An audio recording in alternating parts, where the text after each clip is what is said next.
Praise the Lord. இந்த புதிய நாளிலே கர்த்தர் நமக்கு கொடுக்கிறதான வார்த்தை லூக்கா எழுதின சுவிசேஷம் 17வது அதிகாரம் 15வது வசனம். அவர்களில் ஒருவன் தான் ஆரோக்கியமானதை கண்டு திரும்பி வந்து உரத்த சத்தத்தோட தேவனை மகிமைப்படுத்தி ஹல்லேலூயா.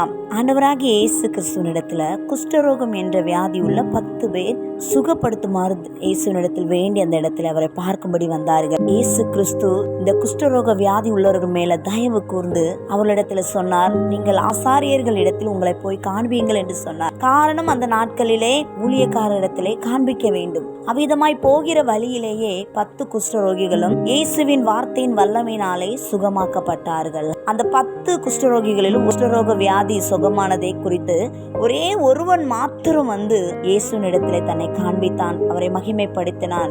நம்மை நடத்தி வந்த பாதையிலே தேவன் நம்மை பாதுகாத்ததை குறித்து இன்றைக்கு நாம் ஒரு நன்றியுள்ள இருதயத்தோடு தேவனை மகிமைப்படுத்த வேண்டும்.